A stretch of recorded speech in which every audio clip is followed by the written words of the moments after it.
Hello friends, स्वागत है आपके अपने यूट्यूब चैनल एग्ज़ाम बिहार में। फ्रेंड्स, आज हम 64वीं बीपीएससी इंटरव्यू से जुड़े कुछ महत्वपूर्ण प्रश्न पे चर्चा करेंगे जो कि प्रशासन से जुड़े होते हैं और बीपीएससी में की जो भी तैयारी करते हैं या जो भी उसका सपना रखते हैं वो खास करके बीपीएससी के जो दो बड़े पद होते हैं, एक एसडीएम का जो कि प्रशासनिक सेवा से है और एक बिहार पुलिस सेवा से जो कि डिप्टी एसपी का है। ये दो पद सभी का सपना होता है और इससे जुड़े प्रश्न पूछे जाते हैं साक्षात्कार में। क्योंकि जब हम इंटरव्यू देने जाते हैं तो जो हम अपने फॉर्म भरते हैं अपने जॉब चॉइस को, तो उसमें सबसे पहले प्राथमिकता इन दो पोस्ट को दी जाती है। तो सामान्यतः इससे प्रश्न पूछ ही लिए जाते हैं। और देखिए, ज़्यादातर जो भी स्टूडेंट हैं इन सारे प्रश्नों पे ध्यान नहीं देते हैं। वो ज़्यादातर अपने सब्जेक्ट पर, अपने ऑप्शनल पर, करेंट अफेयर्स पर, इस पे ज़्यादा फोकस करते हैं, अपने बायोडाटा पे करते हैं। लेकिन ये छोटी है मगर बहुत ही व्यवहारिक है और इससे जुड़े प्रश्नों पर वो ध्यान नहीं देते हैं और ना ही इसकी तैयारी करते हैं। यही कारण है कि इस प्रकार के प्रश्न पूछे जाते हैं तो वे अच्छे से जवाब नहीं दे पाते हैं, जिसका इंटरव्यू में बहुत ही निगेटिव जाता है। और यही कारण है कि अच्छे इंटरव्यू जाने के बाद भी उन्हें कम मार्क्स मिलते हैं और ताकि डिफरेंस हो जाने के बाद उनका अंतिम रूप से चयन नहीं हो पाता है। तो आज हम प्रशासन से जुड़े कुछ प्रश्नों को देखेंगे जो बहुत ही सामान्य है। आप इसको देखिएगा और इस पर हम कुछ अपने संभावित उत्तर को भी बताएंगे और इससे भी अलग आपका उत्तर हो सकता है। आप इसको तैयार कर सकते हैं या अपने दोस्तों से मिलकर के इसको तैयार कर सकते हैं। तो आइए देखिए, ये सामान्य प्रश्न है जो ज़्यादातर पूछे जाते हैं बीपीएससी में। और इस प्रकार के जो प्रश्न हैं, हमने जितने प्रश्न का कलेक्शन किया है, ये प्रश्न इसके पूर्व 63वीं बीपीएससी में या 60 से 62वीं बीपीएससी में पूछे गए हैं। वही प्रश्नों को हमने यहाँ पे कलेक्ट किया है। तो आइए हम देखते हैं। पहले प्रश्न है जो आप सिविल सेवा में क्यों आना चाहते हैं। ये ज़्यादातर प्रश्न पूछा जाता है कि आप जब जाइएगा इंटरव्यू देने तो आपसे पूछा जाएगा कि आप सिविल सेवा में ही क्यों आना चाहते हैं। यानी कि इसके अलावा और भी तो बहुत सी सेवा है, बहुत से जॉब है, बैंकिंग है, रेलवे है, एसएससी में, तो आप सिविल सेवा में क्यों आना चाहते हैं। तो इसका जवाब कई प्रकार से हो सकता है। ज़्यादातर लोग ये बोल देते हैं कि हाँ, मेरा बचपन से सपना था, बाबूजी का सपना था, माता पिता का सपना था, देश सेवा करने का, समाज सेवा करने का था। तो इस प्रकार के जो आंसर होते हैं बिल्कुल बनावटी हैं और इस प्रकार के आंसर से पता चलता है कि आप इसको बना के बोल रहे हैं। आप बोल रहे हैं कि समाज सेवा करना है तो फिर वो क्रॉस क्वेश्चन करेंगे कि आपको जब समाज सेवा करना है तो आप एनजीओ ज्वाइन कर लीजिए या एनजीओ खोल लीजिए या बहुत से सामाजिक जो कार्यकर्ता हैं उस प्रकार से खुलेआम कार्य कर रहे हैं, आप भी कीजिए। तो इस प्रकार के आंसर नहीं होने चाहिए। आप प्रशासन में जा रहे हैं और आपको प्रशासनिक पद प्राप्त करना है तो ऐसे आंसर को दीजिए जिससे लगे कि आप सच में प्रशासन में जाने योग्य हैं। तो आप क्या बोल सकते हैं, तो आप यहाँ पे बोल सकते हैं कि एक देखिए, हमने कुछ उत्तर को तैयार किया है। ऐसा नहीं है कि आप यहीं बोल सकते हैं, लेकिन ये ज़्यादा सूटेबल है। आपको अगर लगता है कि इसके अलावा अच्छे है तो जोड़ सकते हैं। देखिए, अगर पूछा गया कि आप सिविल सेवा में क्यों आना चाहते हैं तो आप बोल सकते हैं कि सर यहाँ पे करियर का बेहतर विकल्प है। दूसरे ये भी बोल सकते हैं कि वहाँ पे वर्क डाइवर्सिटी है, यानी कि जो कार्य करने की विविधता है, काफ़ी बड़ा क्षेत्र होता है कार्य करने के लिए, हर क्षेत्र में कार्य कर सकते हैं जो प्रशासनिक पोस्ट जो होता है। साथ ही इसमें क्या है, एक सामाजिक सम्मान है, समाज में सम्मान भी मिलता है, एक प्रतिष्ठा भी है, आपका इसमें मान सम्मान मिलता है। और एक बड़े यहाँ पे एक चीज़ और होगा कि एक बड़े टीम वर्क के साथ भी काम करने को, आपको एक बड़ी टीम के साथ काम करने का मौका मिलता है। क्योंकि आप अगर इस पोस्ट पे हैं, जैसे कि कोई भी एसडीएम हो, डिप्टी एसपी हो या बिहार प्रशासनिक सेवा के या बीपीएससी के जो भी पोस्ट पर हों, क्योंकि आप वहाँ पे अकेले नहीं हैं, आपके साथ अन्य भी कर्मचारी होंगे, आपके अधीनस्थ और भी अधिकारी होंगे, कर्मचारी होंगे, तो आपको कार्य करने के लिए एक बेहतर अवसर मिलता है। तो यही कारण है कि हम सिविल सेवा में आना चाहते हैं। आप इसका ए आंसर दे सकते हैं, ये सबसे अच्छा आंसर हुआ। उसके बाद भी आपसे पूछा जाएगा कि अगर आपने अपने चॉइस को दिया है डिप्टी एसपी और एसडीएम, जैसे कि इस बार 64वीं बीपीएससी में भी इसका पद है, डिप्टी एसपी का 40 पद है। हालांकि देखिए, तो 64वीं बीपीएससी में बहुत ज़्यादा पद है, 1465 जो टोटल जो पद है, इसमें सबसे अधिक अगर देखा जाए तो आरओ का है, यानी कि रेवेन्यू अफसर का है, 571 पोस्ट है। लेकिन अगर इसमें देखा जाए तो डिप्टी एसपी का 40 ये भी है, नहीं ज़्यादा कम है और नहीं ज़्यादा अधिक है। और एसडीएम के भी 28 पद हैं। तो अगर आपसे पूछा गया कि आप डिप्टी एसपी और एसडीएम क्यों बनना चाहते हैं, आपने अपने जॉब प्रोफाइल में अपने चॉइस में अगर सबसे पहले इसको डाला है डिप्टी एसपी को या एसडीएम को तो पूछा जाएगा। तो आप बोल सकते हैं कि अब मैं इस पद के लिए योग्य हूँ। आपसे पूछा जाएगा कि आप ये क्यों बनना चाहते हैं, तो क्यों बनना चाहते हैं यानी कि मैं इस पद के लिए योग्य हूँ, यानी कि इस जो पद है मैं इस पर सेवा अच्छा से दे सकता हूँ। और ये क्या, इसमें चुनौतीपूर्ण कार्य करने की इच्छा है, हमारे अंदर चुनौतीपूर्ण कार्य करने की इच्छा है, इस प्रकार के कार्यों को पसंद करता हूँ। दूसरा क्या है कि इसमें सेवा का मौका मिलता है, काफ़ी क्षेत्र में, बड़ा क्षेत्र होता है, इसमें कार्य करने का मौका मिलता है। इस प्रकार के आंसर दे सकते हैं।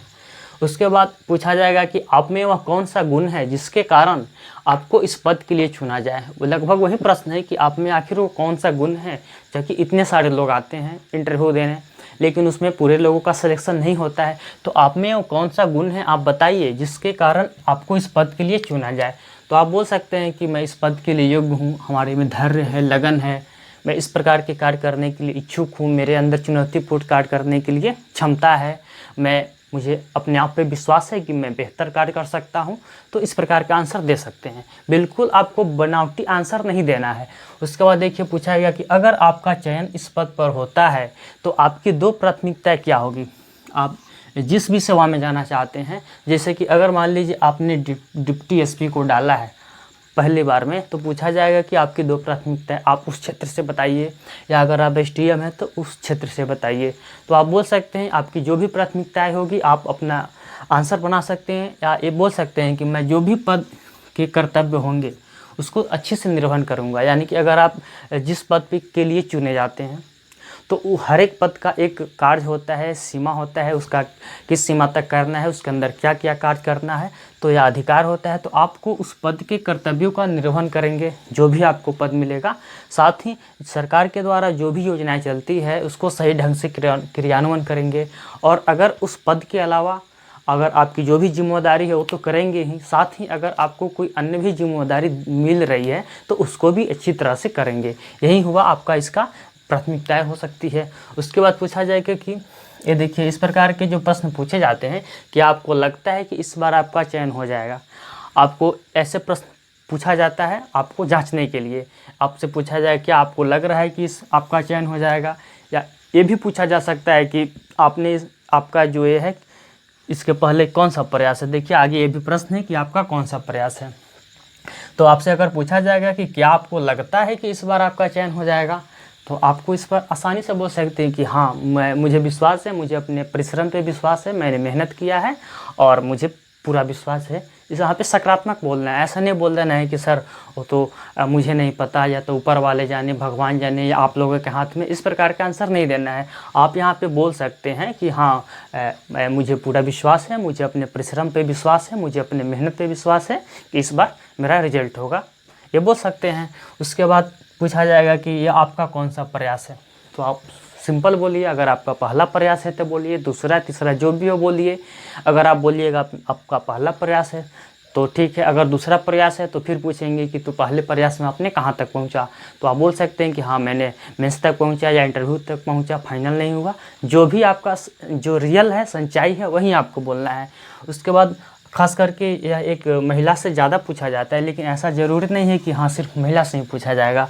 ये प्रश्न है कि यदि आपका चयन होता है तो आप महिला सशक्तिकरण के लिए क्या करेंगे। खास करके अगर जो महिला अभ्यर्थी होती है उनसे ये प्रश्न ज़्यादातर पूछे जाते हैं और पूछे भी गए हैं कि यदि आपका चयन होता है तो आप महिला सशक्तिकरण के लिए क्या करेंगे।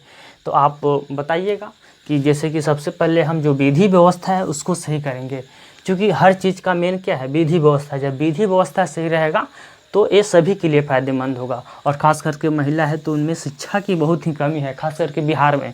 तो शिक्षा के लिए जागरूक करेंगे, शिक्षा के लिए उन्हें जागरूक करेंगे, महिलाओं से जुड़ी समस्याओं को समाधान करेंगे, समीक्षा करेंगे। क्योंकि महिलाओं की बात हो रही है तो उनसे जुड़ी जितने भी प्रकार की समस्या है उसको प्राथमिकता देंगे, उसको समाधान करने की कोशिश करेंगे अपने स्तर से।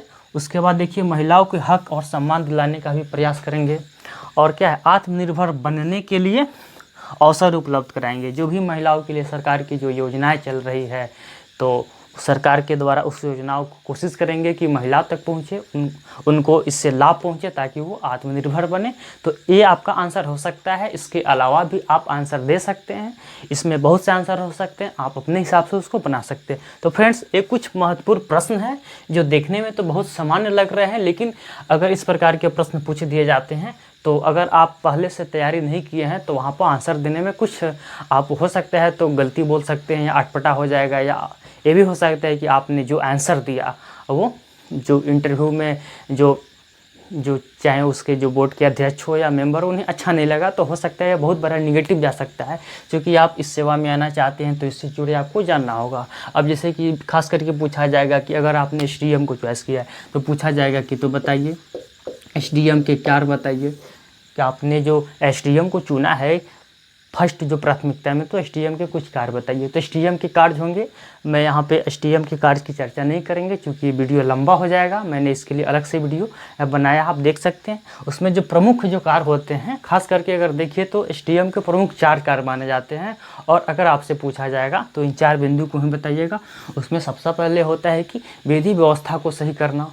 दूसरे होगा कि आपको भूमि संबंधी मामले को निपटारा करना। तीसरा ये होता है कि जो सामाजिक सुरक्षा, और चौथा होता है पीडीएस सिस्टम, यानी कि जो जन वितरण प्रणाली है, जो राशन के दुकान है उनके पूरे इनके अंडर में काम होते हैं। तो ये 4 काम होते हैं। इसके अलावा एसडीएम को अगर देखा जाए तो तीन क्षेत्र में बांट करके देख सकते हैं, एक प्रशासनिक और एक न्यायिक यानी कि जुडिशरी और एक दंडाधिकारी मजिस्ट्रेट। तो हम एसडीएम के कार्यों पर एक अलग से वीडियो लेकर के आएंगे जिसमें हम पूरे एसडीएम के कार्य की चर्चा करेंगे। और फ्रेंड्स, अगर आपको अन्य भी जो पोस्ट हैं, जो भी बीपीएससी के महत्वपूर्ण पद हैं, जैसे कि एसडीएम हो गए, डिप्टी एसपी हो गए, आरओ हो गए, सीटीओ हो गए और आरडीओ हो गए, यानी कि इसे वीडियो कहते हैं, तो इनसे जुड़े पूरे जॉब प्रोफाइल पर वीडियो बना हुआ है। आप जाकर के प्लेलिस्ट में देख सकते हैं उनके क्या पद हैं, क्या वेतन मिलते हैं, क्या उन्हें सुविधा मिलती है, उनका प्रमोशन कैसे होता है, ट्रेनिंग कहाँ होता है और कितने पद हैं, इन सब पे वीडियो बना हुआ है, आप वहाँ से देख सकते हैं। फ्रेंड्स, तो आपको ये वीडियो कैसा लगा आप कमेंट करके बताइएगा। और अगर आप इस चैनल पे नए हैं तो आप चैनल को सब्सक्राइब कीजिए और लाइक कीजिए और अपने दोस्तों में शेयर कीजिए, ताकि हम आगे भी वीडियो लेकर के आएंगे। यहाँ पे 64वीं बीपीएससी साक्षात्कार की पूरी तैयारी कराई जा रही है। इसके और भी वीडियो पड़े हुए हैं, आप देख सकते हैं। और हम आगे जो भी सब्जेक्ट हैं ऑप्शनल, हर सब्जेक्ट जो भी महत्वपूर्ण हैं, जैसे कि हिंदी हो गया, हिस्ट्री, एलएसडब्ल्यू, ये जो महत्वपूर्ण सब्जेक्ट हैं जिससे ज़्यादातर एग्जाम दिए जाते हैं, उससे जुड़े हम वीडियो लेकर के आएंगे। फ्रेंड्स, तो आज आप हमारे चैनल से जुड़े रहिए, फिर हम आपसे मिलते हैं अगले वीडियो में। धन्यवाद।